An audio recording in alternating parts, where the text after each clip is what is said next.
అందరికీ నమస్తే. నేను మీ రచన. ఆవిర్భవ దృశ్య కవితా వేదికకు వీక్షకులందరికీ స్వాగతం. ఈ రోజు నేను మీకోసం చదవబోతున్న కవిత శేషం సుప్రసన్నాచార్యులు గారి హిమాలయాలకు చెమట పడుతుంది. హిమాలయాలకు చెమట పడుతుంది.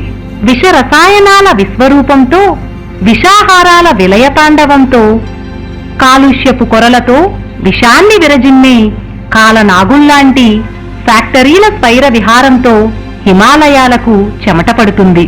భూమిలోని సంపదను హరించి హాలాహలాన్ని పంచిపెట్టే పాలిథిన్ కవర్లు, ప్లాస్టిక్ కప్పులు, చెంచాలు, కంచాలు, ఇలా నిరంతరం ప్లాస్టిక్ నే భోంచేస్తూ తన్మయత్వంతో అంతమొందించుకుంటూ మనిషి తనకు తానే రాసుకుంటున్న మరణ శాసనాన్ని చూచి హిమాలయాలకు చెమట పడుతుంది.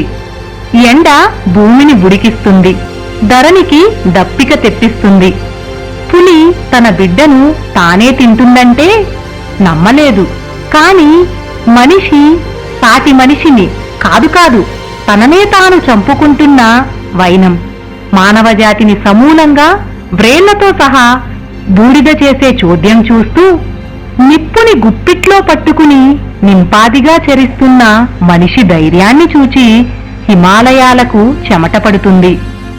తన గుండెకు చిల్లు పడితే తట్టుకోలేని మనిషి భూమాత గుండెను నిర్దాక్షిణ్యంగా గుణపాలతో పొడవడాన్ని చూడలేక, అతి తెలివి మోసుకొచ్చిన అజ్ఞానపు ఆధునిక వైజ్ఞానిక దారిద్ర్యాన్ని చూచి భరించలేక హిమాలయాలకు చెమట పడుతుంది.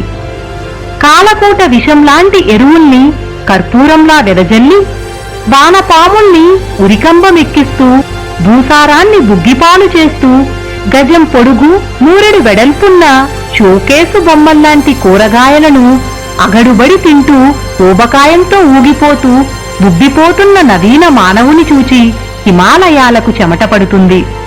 ఆధునిక వ్యామోహాల ఆటవికతనంతో, అత్యాధునిక రోగాల స్కానింగులతో అనుక్షణం సంహరింపబడుతూ బ్రతికుండి నిరంతరం చావుతో సరసమాడుతున్న సామాన్యుడి వీలునామా చూచి హిమాలయాలకు చెమట పడుతుంది. అతి తెలివితో చెట్లను మునగచెట్టెక్కిస్తూ, అత్యుత్సాహంతో భూమిని పిండి ఇసుకను తీస్తూ, అతివేగంగా మరణాన్ని కౌగిలించుకుంటూ అస్పష్టత కరిచిన మత్యుని అకృత్యాలు చూడలేక హిమాలయాలకు చెమట పడుతుంది. యూజ్ అండ్ త్రో దురలవాటు సంస్కృతికి అడిక్ట్ అయి నువ్వు అందర్నీ అన్నింటినీ యూజ్ అండ్ త్రో అంటున్నావు. ప్రకృతి కూడా మనల్ని యూజ్ అండ్ త్రో అంటుంది. అదే కదా ఈ స్వేదధారా ప్రవాహం. ఆ చెమటధారలు కన్నీరుగా మారకముందే, ఆ బాధానలం మనల్ని నిలువునా కాల్చి కూల్చకముందే, మన జాతి మట్టి కొట్టుకుపోకముందే ఒక్కసారి ఆలోచిద్దాం. ఆ చెమటధారలు తుడిచే ప్రయత్నం చేద్దాం. కదులుదాం వివేకపు దివిటీలు ధరించి. ఇంతటితో ఈ కవిత సమాప్తం. పర్యావరణ పరిరక్షణ ఆవశ్యకత గురించి ఇంత చక్కటి కవిత రాసిన శేషం సుప్రసన్నాచార్యులు గారికి సందర్భంగా అభినందనలు తెలియజేస్తూ ఈ కార్యక్రమాన్ని ఇంతటితో ముగిస్తున్నాను. మరలా వచ్చే కార్యక్రమంలో మరో మంచి కవితతో మీ ముందుకు వస్తాను. అప్పటి వరకు సైనింగ్ ఆఫ్, మీ రచన.